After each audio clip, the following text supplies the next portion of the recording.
السلام عليكم ورحمة الله وبركاته.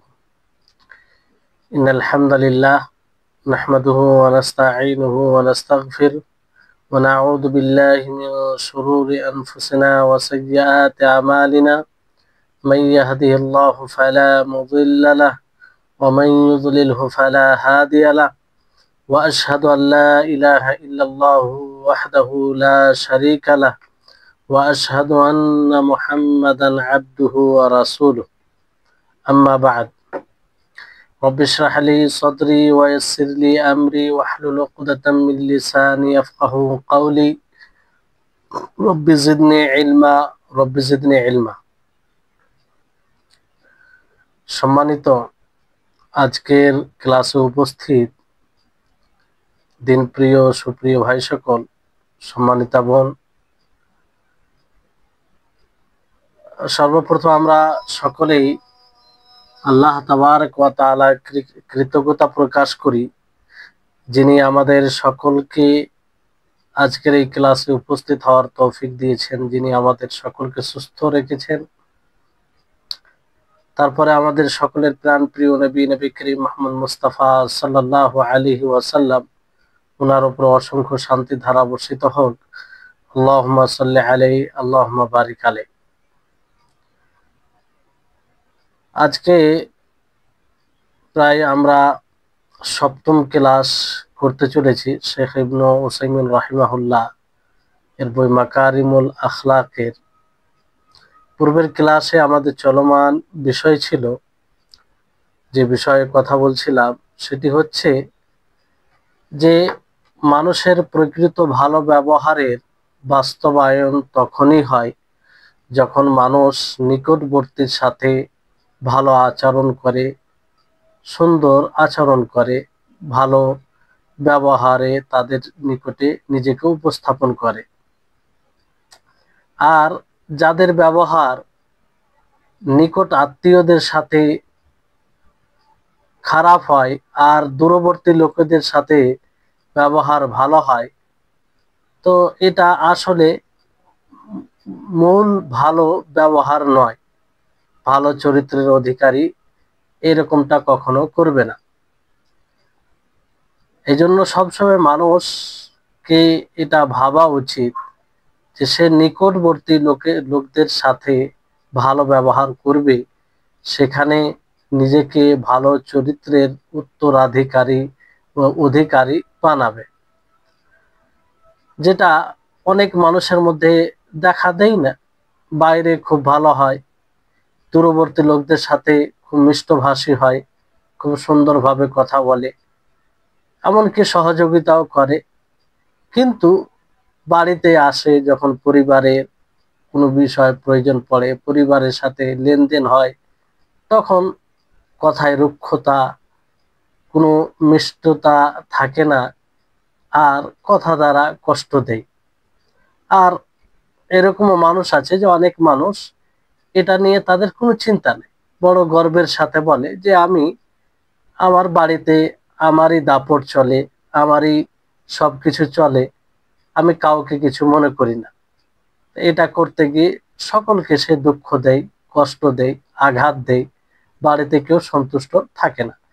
অথচ নবী করিম মুহাম্মদ সাল্লাল্লাহু আলাইহি ওয়াসাল্লাম তিনি বলেন যে সবচেয়ে উত্তম ব্যক্তি সে যে নিজের পরিবারের নিকটে উত্তম ব্যক্তি। আর নবী করিম মুহাম্মদ সাল্লাল্লাহু আলাইহি ওয়াসাল্লাম বলেন যে আমি নিজের পরিবারের কাছে সবচেয়ে উত্তম ব্যক্তি।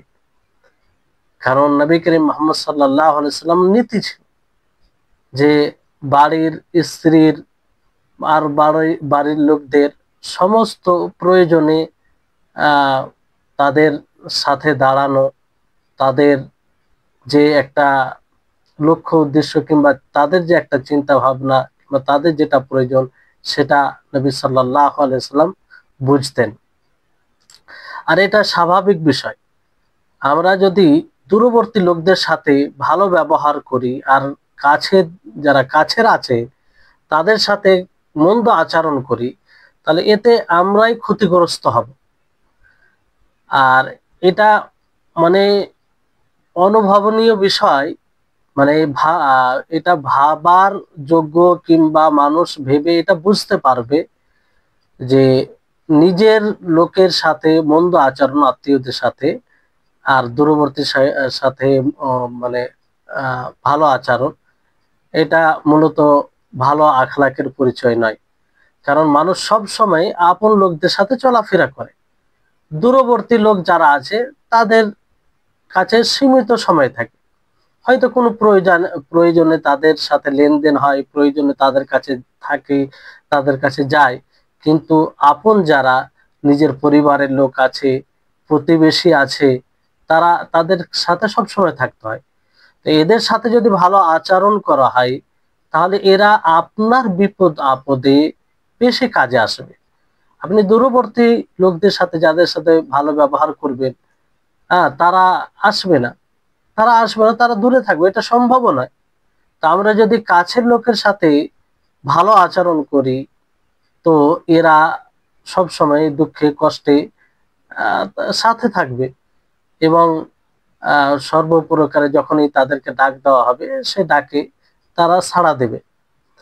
এই জন্য শরীয়তে ইসলামিয়াতে যতগুলো বিধান আছে কিংবা হাদিস আছে, যেগুলোতে এসব বিষয় ইঙ্গিত করা হয়েছে, আপনি দেখবেন যে যতটা কাছের তার সাথে ততটাই ভালো আচরণ করতে হবে, তাকে ততটাই আনন্দে রাখতে হবে। যেমন একটি হাদিসে রয়েছে, বিশুদ্ধ হাদিসে আল্লাহ নবীকে জিজ্ঞাসা করা হয় যে সবচেয়ে উত্তম চরিত্রের অধিকারী কে, মানুষের মধ্যে কার সাথে সবচেয়ে বেশি ভালো ব্যবহার করব, ভালোভাবে মিলেমিশে থাকব। তো নবী করিম মুহাম্মদ সাল্লাল্লাহু আলাইহি সাল্লাম তিনবার বলে যে তোমার মায়ের সাথে ভালো আচরণ করবে। তিনবার এই প্রশ্ন করা হয়, তিনবার নবী করিম মুহাম্মদ সাল্লাল্লাহু আলাইহি সাল্লাম উত্তরে উম্মুকা উম্মুকা উম্মুকা বলেন। চতুর্থবার আল্লাহ নবী মুহাম্মদ সাল্লাল্লাহু আলাইহি সাল্লাম বলেন যে আবুকা, এরপরে তোমার বাবা, তোমার পিতা। তাহলে এই হাদিস থেকে একটি বিষয়ের দিকে যেটা ইঙ্গিত পাওয়া যায়, সেটা হলো যে যত কাছের মানুষ হবে তার সাথে তত আমরা ভালো ব্যবহার করব। আর এই কথার মানে মানে ওই হাদিসের এক প্রকার বিস্তারিত ব্যাখ্যা বলতে পারেন। আল্লাহ নবী যে বলেন যে আমি আমার পরিবারের নিকটে উত্তম, আর যে ব্যক্তি পরিবারের নিকটে উত্তম হবে সেই উত্তম। তাহলে এই বিষয়টি যে যে যত কাছের হবে তার সাথে ওই রকম ব্যবহার করতে হবে। মা আছে, বাবা আছে, সন্তান আছে, স্ত্রী আছে, তাদের হক অধিকার খেয়াল রাখতে হবে, তাদের সাথে নম্রতার সাথে নিজেকে উপস্থাপন করতে হবে। কিন্তু সমাজে এর বিপরীত কিছু দৃশ্য দেখা যায়, কিছু মানুষকে দেখা যায় যে এর বিপরীত, যে তারা স্ত্রীর সাথে ভালো নেই, বাকি সকলের সাথে ভালো। স্ত্রীর সাথে কঠোরতা, স্ত্রীকে আহ মানে কঠোর ভাবে বলা, বাকি অন্যদের সাথে খুব নম্র ভাবে বলা, তো এগুলো উত্তম চরিত্রের বিপরীত কাজ। অনুরূপ ভাবে শুধু স্বামী নয়, অনেক মহিলা, তাদেরকে দেখা যায় যে যখন অন্যদের সাথে কথা বলে খুব মিষ্টভাষী হয়, কিন্তু স্বামীর সাথে কথা বলে তখন মানে কথায় কোনো মিষ্টতা থাকে না। একটা যে স্বামীর সাথে কথা বলছে, স্বামীর মর্যাদা, সেটা তার ভাষায় ফুটে ওঠে না। এটা উত্তম চরিত্রের গুণ নয়, এটা উত্তম চরিত্রের গুণ নয়। হ্যাঁ, সবচেয়ে কাছের মানুষ একজন মহিলা মেয়ের জন্য তার স্বামী। তো তার স্বামীর সাথে ভালো ব্যবহার করতে হবে, তার স্বামীর খেয়াল রাখতে হবে, এবং তার স্বামীর আনুগত্য করতে হবে শরীয়ত সম্মত বিষয়ে, শরীয়ত বিরোধী কাজে আনুগত্য নয়। তো এটা হবে উত্তম চরিত্র, এটা হবে উত্তম চরিত্র। তো মোট কথা আমরা এটা বুঝতে পারি যে আমরা দূরবর্তী লোকদের সাথে ভালো ব্যবহার করার সাথে সাথে প্রথমে আগে আমরা কাছের লোকদের সাথে ভালো ব্যবহার করব।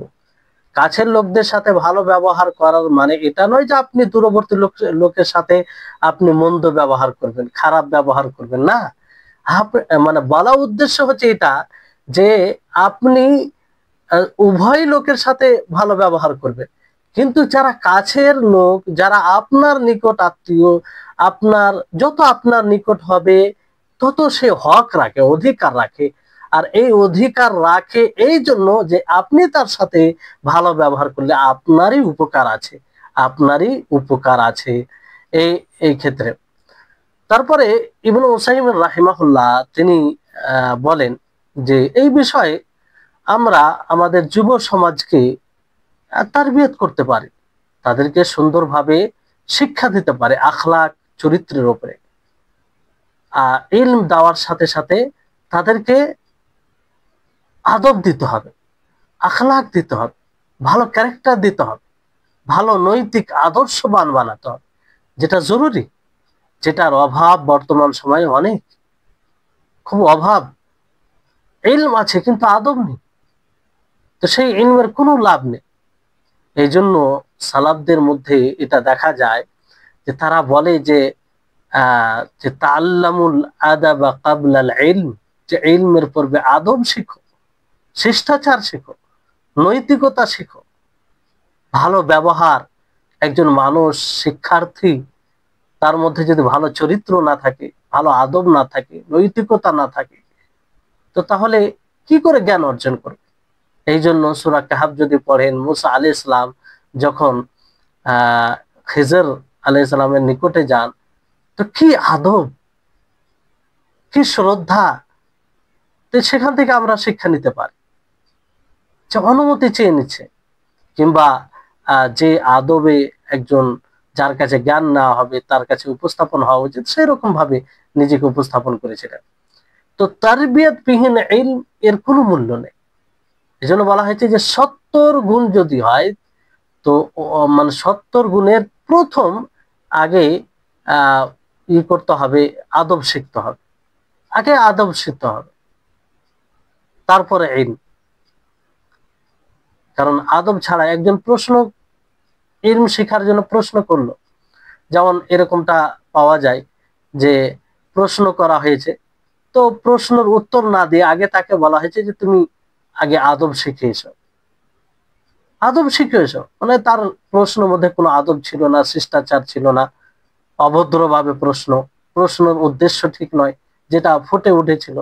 ফলে তিনারা নির্দ্বিধায় বলতেন যে আগে তুমি আদব শিখে এসো, কারণ আদববিহীন শিক্ষার কোনো লাভ নেই, আর এটা সম্ভব নয়। আর আদব ছাড়া জ্ঞান, এটা ভয়ঙ্কর হতে পারে। ভালো চরিত্র, ভালো আখলাক, এই ছাড়া জ্ঞান যদি আমরা অর্জন করি, কিংবা ভালো চরিত্র থেকে জ্ঞান বিচ্ছিন্ন হয়, তাহলে এটা ভয়ঙ্কর হবে। প্রত্যেকটা জিনিস তার বাড়াবাড়ি আছে, তার সীমা লঙ্ঘন আছে। যেমন হাওয়া লিমিট যখন তার সঠিক এতে থাকবে, সেটা উপকার মানুষের জন্য। কিন্তু এর তীব্রতা যখন বেড়ে যাবে, যখন প্রবল হাওয়া বইতে লাগবে, তখন মানুষের জন্য ক্ষতিকর, মানুষ ক্ষতিগ্রস্ত হয়। পানি যেমন আছে সিম্পল, কোনো সমস্যা নেই। পানি যদি অতিরিক্ত বেড়ে যায়, তো সেই পানি আমাদের জন্য ভয়ঙ্কর হয়ে যায়, সেই পানি আমাদেরকে গ্রাস করে ফেলে, সেই পানি আমাদের জন্য ধ্বংসাত্মক বিষয় হয়ে যায়। অনুরূপভাবে ইলম কখনো আমাদের জন্য ধ্বংসাত্মক হয়, বড় ক্ষতিকারক হয়। ইলম আমাদের কখনো অহংকারী বানিয়ে দেয়, ইলম আমাদের কখনো সমাজ থেকে বিচ্ছিন্ন করে দেয়, ইলম আমাদের কখনো বেআদব শিষ্টাচারহীন বানিয়ে দেয়, যদি আমাদের ইলমের মধ্যে তারবিয়ত না থাকে, সুশিক্ষা না থাকে। এই জন্য শুধু ইলম যথেষ্ট নয়, ইলম যথেষ্ট নয়, যেটা আপনাদেরকে বললাম যে সালাফগণ সর্বপ্রথম আদব শিক্ষার প্রতি গুরুত্ব দিতে, যে আদব শিখো। অনেকেই আছে, উদাহরণ আছে সমাজে, দেখবেন জ্ঞানী হয় কিন্তু আখলাক নেই, অহংকারী, মানুষকে তুচ্ছ তাচ্ছিল্য মনে করে, মানুষকে ছোট মনে করে, বাবা মায়ের সাথে কি রূপ ব্যবহার করতে হবে সেটা সেটা করে না, প্রতিবেশীর সাথে কি ব্যবহার করতে হবে সেটা জানে না, কেউ যদি প্রয়োজনে আসে তার কাছে, তার সাথে কি রূপ ব্যবহার করতে হবে সেটা জানে না। এই হয় বিষয়, যে আদব থাকে না, তাই ইলম ভয়ঙ্কর হয়ে যায়। এটা থেকে আমাদেরকে বাঁচতে হবে। এই জন্য ইবনে উসাইমিন রাহিমাহুল্লাহ তিনি বলেন যে ইলমের সাথে তারবিয়তের অনেক মানে তারবিয়ত আবশ্যক, এটা জরুরি। তিনি বলেন লিআন্নাল ইলমা বিদুনি তারবিয়াতিন ক্বাদ ইয়াকুনু দারারুহু আকসার মিন নাফঈহি, যে ইলম জ্ঞান তারবিয়ত ছাড়া তার ক্ষতি তার লাভের চেয়ে বেশি, লাভের চেয়ে বেশি। এই জন্য বড় বড় শিক্ষিত যাদেরকে আমরা পণ্ডিত মনে করি, তারা সমাজের জন্য ধ্বংসাত্মক হয়। এই যে তাদের জ্ঞানের ক্ষতি বেশি। এই জন্য তারবিয়ত জরুরি, তারবিয়ত দিতে হবে নিজের সন্তানের, যাদের সহচর্যে আমরা থাকি, যতটুকু সম্ভব হয় তাদের তারবিয়ত দিতে হবে। এই জন্য আল্লাহ তাবারক ওয়া তাআলা সূরা আল ইমরানের ৭৯ নম্বর আয়াতে বলেন যে মা কানা লিবাশারিন আইয়ুতিয়াহুল্লাহুল কিতাব ওয়াল হুকমা ওয়ান নুবুওয়া সুম্মা ইয়াকুলু লিন-নাসি কুনু ইবাদান লি মিন দুনিল্লাহ ওয়ালাকিন কুনু রাব্বানিয়্যিনা বিমা কুনতুম তুআল্লিমুনাল কিতাবা ওয়া বিমা কুনতুম তাদরুসুন। যে কোনো মানুষের জন্য এটা উপযোগী নয় যে আল্লাহ তাআলা যাকে কিতাব দিয়েছেন, জ্ঞান দিয়েছেন, নবুয়ত দিয়েছেন, সে মানুষকে বলবে যে তোমরা আল্লাহকে ছেড়ে আমার বান্দা হয়ে যাও, আমার দাস হয়ে যাও, আর তোমরা অথচ তোমরা রব্বানি হবে, রব্বানি হবে তোমরা, যেটা যে কিতাব থেকে যা তোমরা শিখেছো এবং যা তোমরা পাঠ করেছো কিংবা শিক্ষা অর্জন করেছো। তো রব্বানি হতে হবে, ইলম শিখার পরে রব্বানি হতে হবে। রব্বানি মানে কি?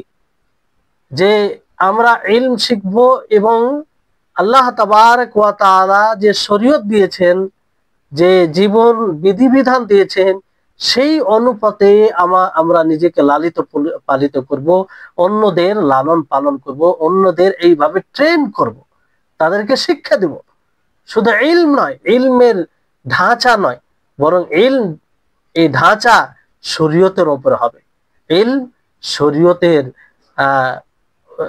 শরীয়তের আলোকে দিতে হবে। তো এটাকে মানে প্রতিযোগিতার একটা কারণ বানাতে হবে, প্রতিযোগী হিসাবে মানে এটাকে নিতে হবে। আমরা নিজের সন্তানদেরকে, নিজের ছাত্রদেরকে মাদ্রাসা হোক, মক্তব হোক, বিশ্ববিদ্যালয় হোক, কলেজ হোক, যে কোনো জায়গায়, যে কোনো শিক্ষা প্রতিষ্ঠান হোক না কেন, যে কোনো কেন্দ্র হোক না কেন, যে কোনো মানুষের জমা সমবেত হওয়ার কেন্দ্র হোক না কেন, সেখানে এই রকম একটা পরিবেশ বানাতে হবে যে যাতে মানুষ উত্তম চরিত্র অবলম্বনে কি হয়? প্রতিযোগী হয়। উত্তম চরিত্র অবলম্বনে প্রতিযোগী হয়। আর এখানে একটা কথা মনে রাখবেন যে সকলেই আখলাকে বরাবর নয়, সকলেই ব্যবহারে বরাবর নয়। প্রত্যেকটা মানুষের মধ্যে একটা গুণ রয়েছে। এই জন্য আমাদের উচিত হবে যে প্রত্যেকটা মানুষ থেকে শিক্ষা নেওয়া, যার মধ্যে ভালো গুণ আছে, ভালো ক্যারেক্টারের দিক আছে, প্রশংসনীয় কোনো গুণ আছে, সেটাকে নেওয়া। সেটা যদি আমার মধ্যে না থাকে, তাহলে আমার মধ্যে, নিজের মধ্যে ওটাকে নিয়ে আসা, ওই গুণে নিজেকে গুণান্বিত করার চেষ্টা করা, এটা হবে বুদ্ধিমানের কাজ। এই জন্য দেখবেন যে যারা খারাপ চরিত্র অধিকারী হয়, তাদের মধ্যে কি খারাপ চরিত্রের সমস্ত দিক থাকে? বলেন আপনারা, যে তাদের মধ্যে কি খারাপ চরিত্রের সমস্ত দিক থাকে? থাকে না, কিছু দিক খারাপ থাকে। ওই কয়েকটি গুণে খারাপ থাকার কারণে তাদের পুরো ব্যক্তিত্ব নষ্ট হয়ে যায়, তাদের পুরো ক্যারেক্টার খারাপ হয়ে যায়। একজন ব্যক্তি সে জালিমও হবে, মদখোর হবে, গীবতকারী হবে, আর মানুষকে হত্যা করবে, সর্বপ্রকারের মন্দ জিনিস থাকবে, এরকমটা হয় না, এরকমটা হয় না। কেউ মানুষ হয়তো কড়া ভাষী, কর্কশ ভাষী, ভাষা দ্বারা মানুষকে কষ্ট দেয়, এমন এটা একটা গুণ কিংবা খারাপ দিক, যে এই খারাপ দিকের কারণে তার পুরো ব্যক্তিত্ব নষ্ট হয়ে যায়। সে খারাপ চরিত্রে তাকে জানা যায় যে অমুক ব্যক্তি এই চরিত্রের অধিকারী। এই জন্য জানতে হবে যাকে আমরা সমাজে মন্দ চরিত্রে জানি তার মধ্যে কিছু গুণ থাকতে পারে, তো সেই গুণটা অর্জন করতে হবে। আপনারা থাকেন যেখানে থাকেন, পরিবারে দেখবেন 10 জন 12 জন আছে, 10 জন 12 জন আখলাক চরিত্রে এক নয়, কারোর মধ্যে কোনো গুণ একটা বেশি থাকে। তো আমাদের উচিত হবে সেই গুণটাকে নিয়ে নেওয়া। সেই গুণটাকে নিয়ে যদি আমাদের মধ্যে না থাকে তাহলে আমরা সেই গুণটা নিজের মধ্যে তৈরি করব। তাহলে এটা হবে প্রতিযোগিতার বিষয়, যে আমরা নিজে আগে গুণান্বিত হওয়ার চেষ্টা করব। তো এই হচ্ছে বিষয়। তাহলে এটা খেয়াল রাখতে হবে আমাদেরকে।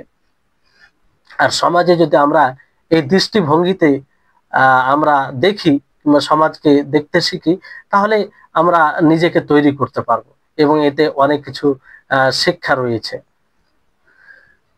তারপরে শেখ ইবনে উসাইমিন রাহিমাহুল্লাহ স্পষ্ট করেন যে ওই যেটা পূর্বেও বলা হয়েছে যে একজন জন্মগত ভালো চরিত্রের অধিকারী সে সব সময় পরিপূর্ণ থাকে, কারণ সে সব সময় সেটা প্রয়োগ করে, সবসময় প্রয়োগ করে। ফলে একটা মানুষ অন্য মানুষকে দেখে শিখবে, একটা মানুষ অন্য মানুষকে দেখে শিখবে, ভালো যেটা বিষয় রয়েছে সেটা নেওয়ার চেষ্টা করবে। তো এই জন্য আল্লাহ নবীর নিকটে বিভিন্ন লোক আসতো, প্রশ্ন করত যে আমাকে ওসিয়ত করুন। তো আল্লাহ নবী সেই ব্যক্তিকে দেখে তার অবস্থা অনুযায়ী তাকে ওসিয়ত করতেন। ওসিয়ত মানে কি? যে ব্যক্তি আল্লাহ নবীকে বলতো যে আল্লাহ নবী আমাকে ওসিয়ত করুন, মানে সে বলতে চাইছে যে আমার জন্য, আমার উপযোগী, যেটা আমার জন্য জরুরি, সেই রকম আমাকে কিছু কিছু আদেশ দিন, উপদেশ দিন, যেটা আমার জন্য কল্যাণকর হবে, যেটা আমার জন্য কল্যাণকর হবে। একজন ব্যক্তি অনুরূপভাবে এসে নবী করিম মুহাম্মদ সাল্লাল্লাহু আলাইহি সাল্লামকে জিজ্ঞাসা করেন, ইয়া রাসূলুল্লাহি আওসিনি, যে হে আল্লাহর রাসূল, আপনি আমাকে ওসিয়ত করুন, আপনি আমাকে হুকুম দিন, আদেশ দিন, উপদেশ দিন, যেটা আমার জন্য কল্যাণকর, যেটা আমার জন্য দরকার। নবী করিম মুহাম্মদ সাল্লাল্লাহু আলাইহি সাল্লাম তাকে জানতেন, তার অবস্থা অনুযায়ী আল্লাহ নবী তাকে বলেন লা তাগজাব, তুমি রাগ করো না, তুমি রাগ করো না। সে ব্যক্তি আবার জিজ্ঞাসা করে, আবার আল্লাহ নবী বলেন লা তাগজাব, আবার জিজ্ঞাসা করে, আবার আল্লাহ নবী বলেন লা তাগজাব, যে তুমি রাগ করো না। আল্লাহ নবী বারবার এই উত্তরটা দিলেন কেন? কারণ এই রাগ এমন একটি বিষয় যে নিজের রাগকে কন্ট্রোল করতে পারে না, যে নিজের রাগকে নিজের নিয়ন্ত্রণে রাখতে পারে না, তার দ্বারা অনেক ক্ষতি হয়। এই নিয়ন্ত্রণে না রাখার কারণে অনেক সুচরিত্র বিরোধী বিষয় তার মধ্যে চলে আসে। আপনি ভাবতে পেরেছেন যে একজন ভালো মানুষ, শুধুমাত্র যদি এই গুণটি না থাকে যে সে নিজের রাগকে কন্ট্রোল করতে পারে না, তাহলে তার দ্বারাই হত্যা হতে পারে, তার দ্বারাই বন্ধু শত্রু হতে পারে, তার দ্বারাই সে সমাজ থেকে বিচ্ছিন্ন, সে তার রাগের কারণে সমাজ থেকে বিচ্ছিন্ন হতে পারে, সে রাগের কারণে স্ত্রীকে তালাক দিতে পারে, রাগের কারণে স্ত্রী স্বামীর সাথে বিচ্ছিন্নতা অবলম্বন করতে পারে, শুধু রাগের কারণে, এমনি কোনো কারণ নেই। এই রাগ মানুষের জন্য ধ্বংসাত্মক বিষয়।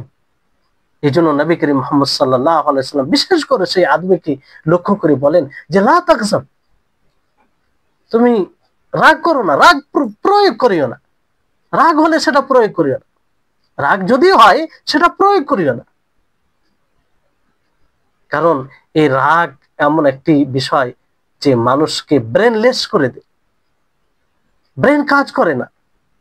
কোনো মানুষ রাগান্বিত হয়ে সেই সময় সে রাগ অনুযায়ী সে যদি নিজের ক্রিয়াকে প্রয়োগ করে, তাহলে সেটা বিবেকসম্মত হয় না, যেটা তার জন্য ক্ষতিকর হয়।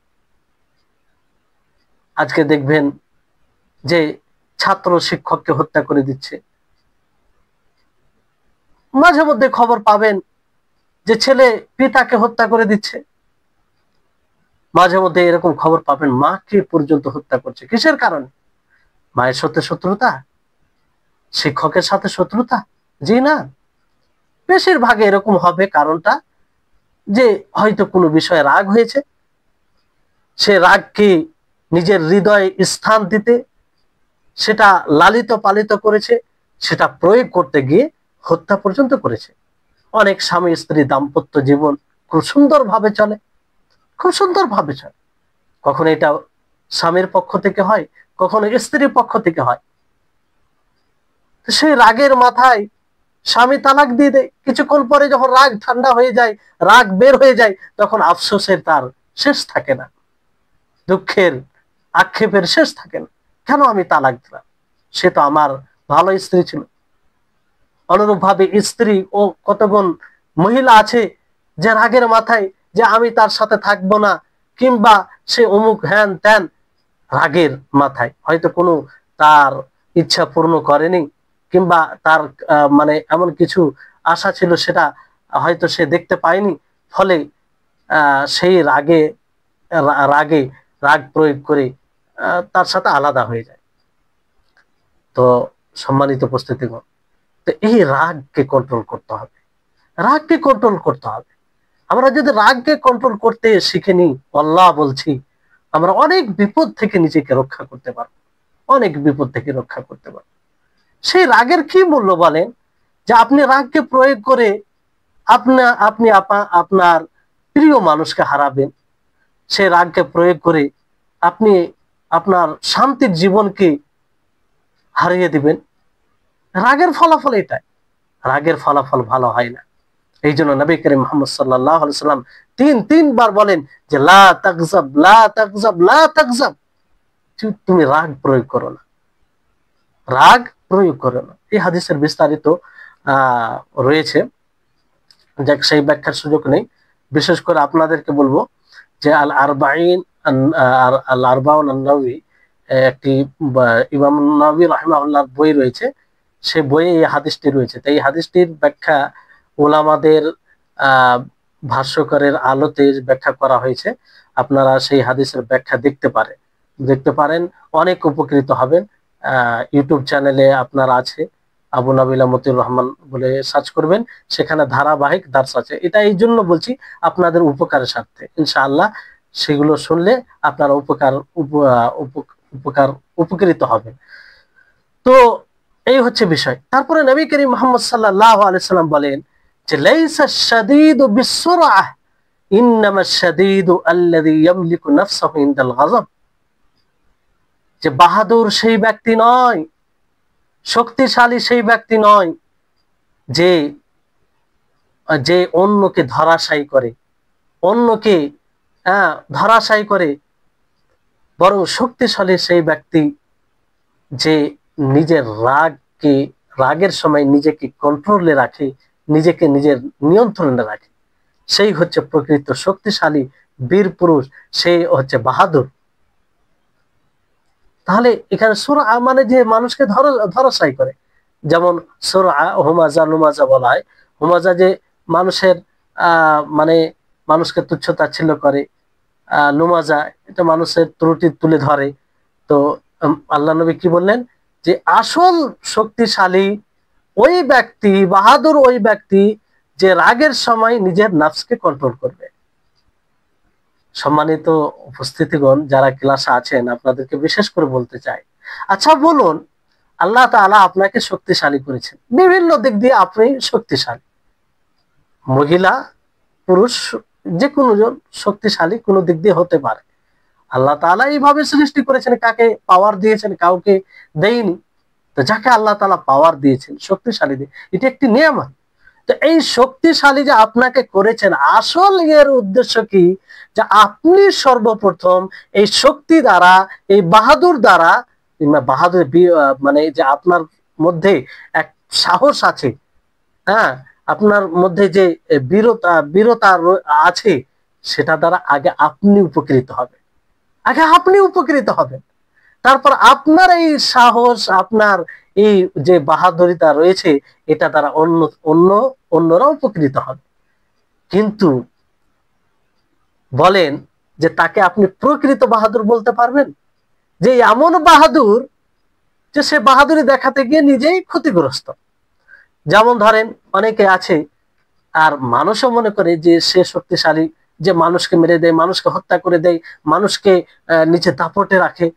কিন্তু দেখা গেল অনেকে যে শক্তি দেখাতে গিয়ে একজনকে মারতে গিয়ে 10 বছর জেল, 10 বছর সে কারাদণ্ডে।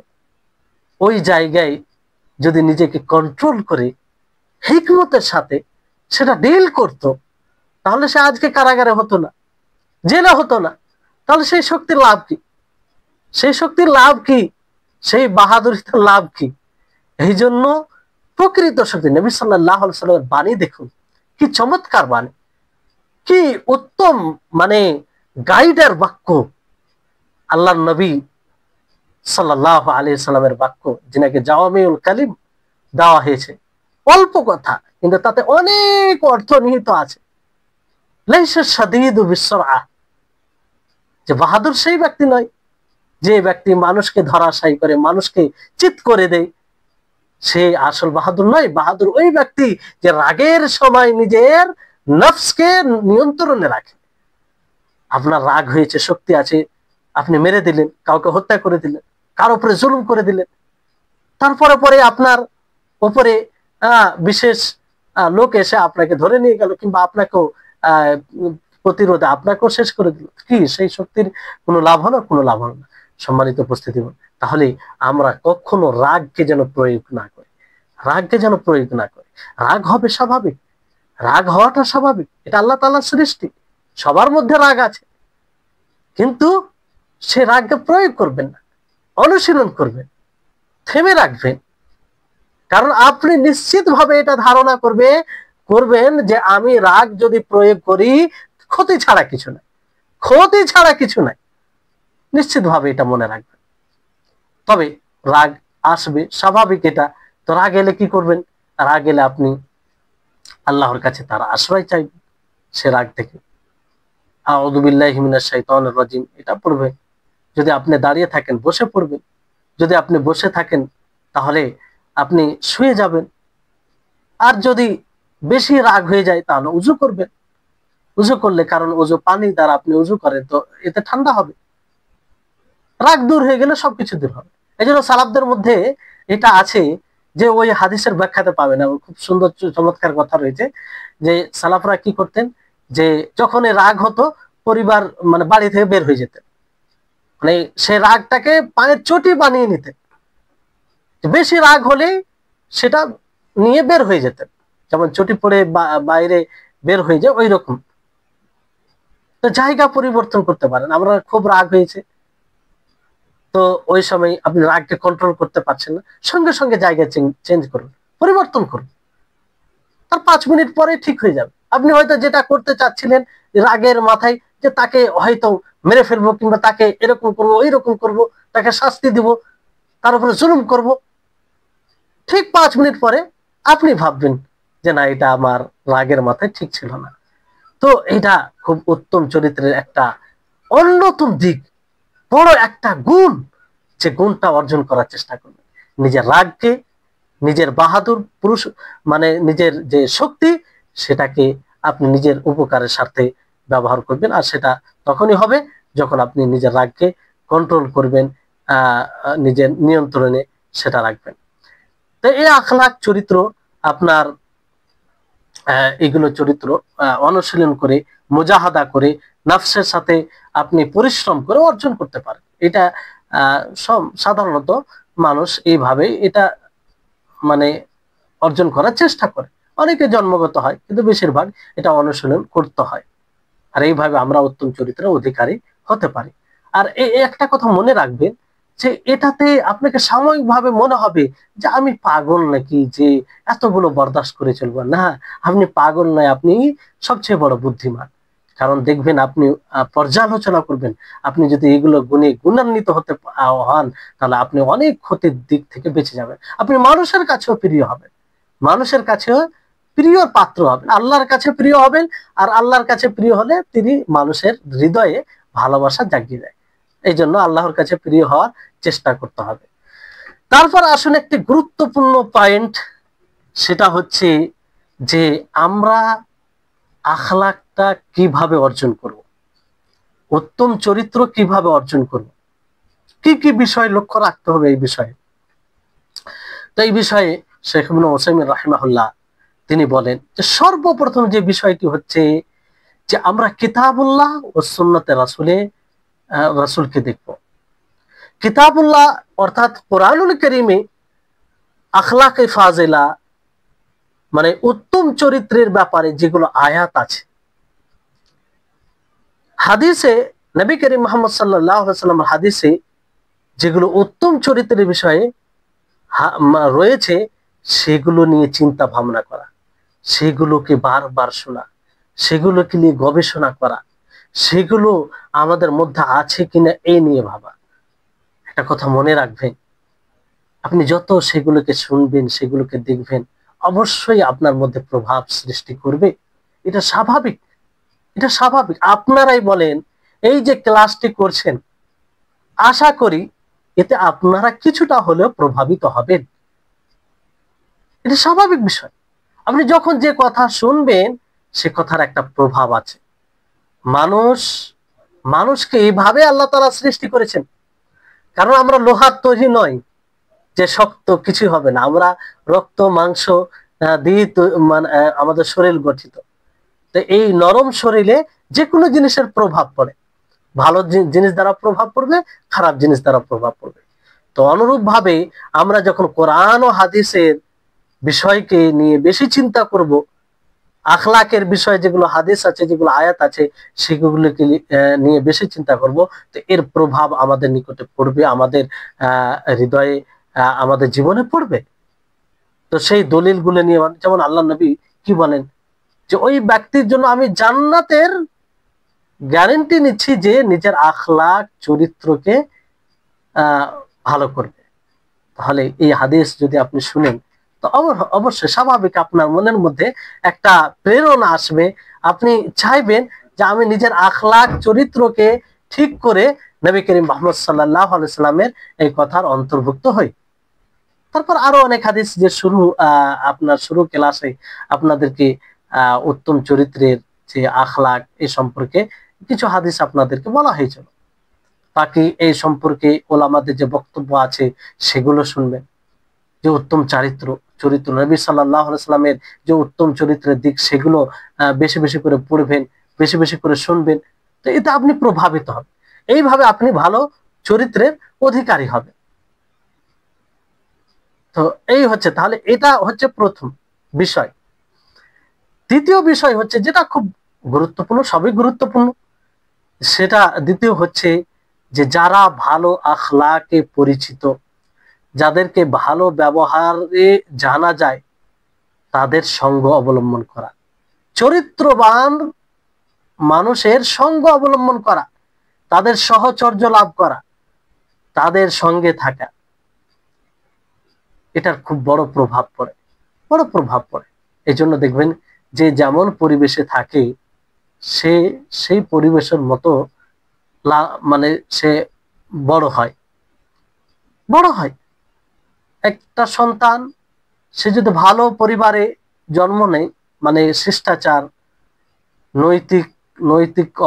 নৈতিকতা অবলম্বনকারী, ভালো চরিত্রের ঘরে, তাহলে সে ছেলেও ভালো চরিত্র হয়। তাতে সে সঙ্গ পেয়ে, সে প্রভাবে ভালো চরিত্রের অধিকারী হয়, যেটা আমাদের অভিজ্ঞতা বলে, যেটা আমরা নিজের অভিজ্ঞতা দ্বারা সকলেই জানি। এই বিষয়টি খুব গুরুত্বপূর্ণ। এই জন্য নবী করিম মুহাম্মদ সাল্লাল্লাহু আলাইহি ওয়াসাল্লাম একটি হাদিস বলেন, যে হাদিসটি প্রসিদ্ধ, আপনারা শুনে থাকেন। হাদিসটি বিশুদ্ধ হাদিস, সহিহ বুখারী সহিহ মুসলিমের হাদিস, যে মাসালুল জালিসিস সালিহি ওয়াল জালিসিস সুই কাহামিল মিসকি ওয়া নাফিখিল কির। যে উত্তম সাথী, উত্তম সঙ্গীর উপমা এবং মন্দ সঙ্গী, খারাপ আচরণ অবলম্বনকারী সঙ্গীর উপমা সেই আতর বিক্রেতার মতো, আতর বিক্রেতার মতো ভালো সঙ্গীর উপমা। আর যে হাপড়ের দোকানে, মানে যে লোহা এগুলো তৈরি করে অস্ত্র, সেই তার মন্দ সাথীর উপমা তার সঙ্গে ওয়ানাফিখিল কির। কারণ আপনি যখন আতর বিক্রেতার দোকানে যাবেন, তো আপনি হয় সেখান থেকে আতর নিবেন, তাতে আপনি নিজেকে সুগন্ধিত করবেন, যেটা ভালো জিনিস। আর যদিও আপনি না নেন, তা আপনি সেখান থেকে আতরের খুশবু পাবেন, সুগন্ধি পাবেন, সেটা আপনি অনুভব করবেন। না হয় সে আতর বিক্রেতা আপনার শরীরে লাগিয়ে দিবে এটা, তো কমসে কম আপনি মুআত্তার হয়ে বের হবেন, মানে আপনি সেখান থেকে বের হবেন, তো আপনার শরীরে শরীর থেকে আতরের সুগন্ধ আসবে। তো এই হচ্ছে লাভ। অনুরূপভাবে আপনি যদি হাপড়ের দোকান যান, যেখানে লোহাকে পিটিয়ে অস্ত্র বানানো হয়, সেই দোকানে যান, তো হয় আপনার সেখানে গেলে আপনার কাপড় পুড়বে, দুর্গন্ধ পাবেন, আর না হয় আপনি ধোঁয়া, আপনাকে ভালো লাগবে না, এইরকম পরিবেশের আপনি সম্মুখীন হবেন। তো একজন ভালো সাথী যদি থাকে, আপনি ভালো সঙ্গী, মানে সঙ্গী রাখেন, তাহলে হয় আপনি তার আখলাক থেকে প্রভাবিত হবেন, তার আখলাকে আপনি প্রভাবিত হয়ে সে তার মতো আখলাক চরিত্র অবলম্বন করবে, না হয় সে ব্যক্তি আপনার কাছ থেকে শিখবে, সে ব্যক্তি আপনার কাছ থেকে শিখবে।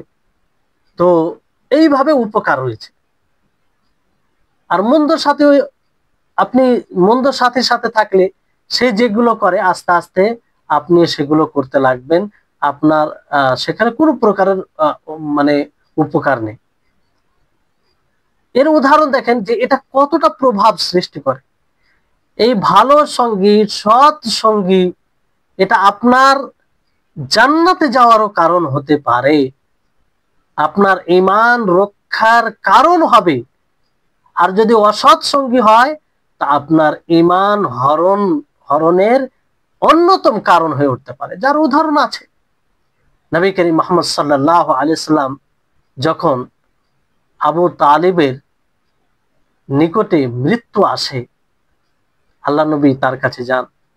আল্লাহ নবী বলেন যে, হে আমার চাচা, আপনি একবার কালিমা লা ইলাহা ইল্লাল্লাহ পাঠ করুন, আপনি বিগত দিনে যা কিছু করেছেন সুপারিশ করবো, আল্লাহ তাআলা আপনাকে ক্ষমা করে দেবেন। কিন্তু সেই মুহূর্তে তার মন্দ সাথী, তার মন্দ বন্ধু, যাদের সাথে সে সম্পর্ক রেখেছিল, যাদের সাথে সে বন্ধুত্ব রেখেছিল, তারা এসে কি বলেছিল, তাকে স্মরণ করিয়ে দিল, আচ্ছা তুমি মৃত্যুর সময় ভাতিজার দিনকে কবুল করবে, যে দিনকে তুমি আগে থেকে মেনে আসছো সেদিনকে ত্যাগ করবে? এটা কি করে হয়? আবু তালিব তো এটা করতে পারে না। দেখেন, সেই মন্দ খারাপ সাথীর কারণে মৃত্যুর সময় আল্লাহর নবী তাকে স্মরণ করিয়ে দিচ্ছে যে, চাচা তুমি একবার বলে দাও, আমি তোমার জন্য সুপারিশ করব। কিন্তু সেই অসৎ সঙ্গীর কারণে, মন্দ সঙ্গীর কারণে, খারাপ চরিত্রের অধিকারী সঙ্গীর কারণে সে সময় সে সে জেনেও যে ভাতিজা যেটা বলছে, নবী সাল্লাল্লাহু আলাইহি সাল্লাম যেটা বলছে সেটা সত্য, তারপরেও মন্দ সঙ্গীদের কথা শুনে সে অস্বীকার করে দিল যে আমি আমার বাপ দাদার ধর্মের উপরে রয়েছি। বুঝলেন কত বড় ক্ষতি, কত বড় ক্ষতি, যে আখেরা চিরস্থায়ী জীবন বিনষ্ট হয়ে গেল, জাহান্নামের জীবন, যেখান থেকে কখনো বের হবে না এই মন্দ সঙ্গীর কারণে। এর বিপরীত ভালো সঙ্গীর কি লাভ, এরও উদাহরণ আছে। নবী করিম মুহাম্মদ সাল্লাল্লাহু আলাইহি সাল্লামের খেদমত এক ইহুদি যুবক আসতো, করতো, ইহুদি ছিল। তো সে হঠাৎ করে অসুস্থ হয়। আল্লাহর নবী তার অসুস্থতার খবর শুনে তার কাছে যান, আর এমন অসুস্থ যে মারা যাবে এরকম বিষয়। আল্লাহ নবী গেলেন, আল্লাহ নবী তাকে বলেন যে তুমি কালেমা লা ইলাহা ইল্লাল্লাহ পাঠ করো। তো কালেমা লা ইলাহা ইল্লাল্লাহ পাঠ করবে মৃত্যুর সময়। সে সময় সে নিজের বাবার দিকে তাকিয়ে আছে, তার বাবাও ইহুদি ছিল, কিন্তু তার বাবা ইহুদি হলেও নবীর খিদমতের জন্য পাঠিয়েছিল। তো ওই সময় তার বাবা তাকে বলে যে তুমি আবুল কাসিম অর্থাৎ নবী সাল্লাল্লাহু আলাইহি সাল্লামের অনুসরণ করো, অসুবিধা নেই, তুমি এটা পাঠ করো। বাবার দিকে যখন চেয়ে দেখে, যখন বাবার দিক থেকে এটা ইঙ্গিত পেল, তখন এই কালেমা পাঠ করে ফেললো। আল্লাহু আকবার। এই কালেমা পাঠ করে সে ইসলামে দীক্ষিত হলো। ঈমান অবস্থায় তার মৃত্যু ঘটলো। আল্লাহর নবী মুহাম্মদ সাল্লাল্লাহু আলাইহি সাল্লাম তাকে তার ব্যাপারে বললেন যে সে নাজাত পেয়ে গেল, সে নাজাত পেয়ে গেল। তাহলে চিন্তা করুন যে ভালো সঙ্গী ও অসৎ সঙ্গীর কি একটা প্রভাব। এই জন্য আমাদেরকে দেখতে হবে যে আমাদের সঙ্গী কারা, আমাদের সঙ্গী কারা, আমরা কাদের সহচর্যে থাকি, কাদের দ্বারা আমরা প্রভাবিত। এই জন্য সবসময় সঙ্গী ভালো চয়ন করতে হবে, ভালো চয়ন করতে হবে সর্বক্ষেত্রে। যাদের সাথে লেনদেন থাকবে কিংবা যাদের সাথে আমরা থাকবো তারা কেমন সেটা দেখতে হবে, কারণ এর বড় একটা প্রভাব রয়েছে। আল্লাহ নবী তাই বলেন যে ওয়াইম্মা আন তাবতাআ মিনহু, যে এক আতর বিক্রেতা সেখানে যদি যায় মানুষ, তাহলে হয় সেখান থেকে আতর ক্রয় করবে, ওয়াইম্মা আন তাজিদা মিনহু রিহান তয়্যিবাতান তয়্যিবাতান, যে না হয় সেখান থেকে ভালো সুগন্ধি পাবে। ওয়ানাফিখুল কির, আর হাপড়ের দোকান যেখানে লোহা পিটিয়ে অস্ত্র বানানো হয় সেখানে যদি মানুষ যায়, ইম্মা আইয়ুহাররিকা সিয়াবাক, যে হয় তার তোমার কাপড় সেখানে জ্বালিয়ে দেবে কিংবা জ্বলে যাবে, ওয়াইম্মা আন তাজিদা মিনহু রিহান খাবিসাতান, আর না হয় সেখান থেকে দুর্গন্ধ পাওয়া যাবে। তাহলে এই হাদিস কতটা চরম সত্য, আপনারা যদি সমাজের দিকে তাকান তাহলে এটা বুঝতে পারবেন, বুঝার এতে কোনো অস্পষ্টতা থাকবে না। এই জন্য ইবনে উসাইমিন রাহিমাহুল্লাহ তিনি যুবকদেরকে লক্ষ্য করে বলেন যে সমস্ত যুবকের উপরে এটা মানে লক্ষ্য রাখা দরকার যে তার সাথী কারা, তারা সবসময় ভালো চরিত্রের অধিকারী, তাদের সঙ্গ অবলম্বন করবে, আর যারা খারাপ চরিত্রের অধিকারী তাদের থেকে তারা দূর থাকবে, কারণ এটার বড় প্রভাব রয়েছে। ইনশাআল্লাহ এই বিষয়ে আগামীতে আরো কিছু কথা বলা হবে, তারপরে আমরা এগিয়ে যাবো ইনশাআল্লাহ। আল্লাহ তাআলা যেন আমাদের সকলকে উত্তম চরিত্রের অধিকারী হওয়ার তৌফিক দান করেন। আর আমরা যা কিছু পড়ছি, যা কিছু শুনছি, এটা যেন আমরা নিজের জীবনে বাস্তবায়ন করতে পারি। ওয়া আখির দাওয়ানা আনিল হামদুলিল্লাহি রাব্বিল আলামিন। আসসালামু আলাইকুম ওয়া রাহমাতুল্লাহি ওয়া বারাকাতুহু।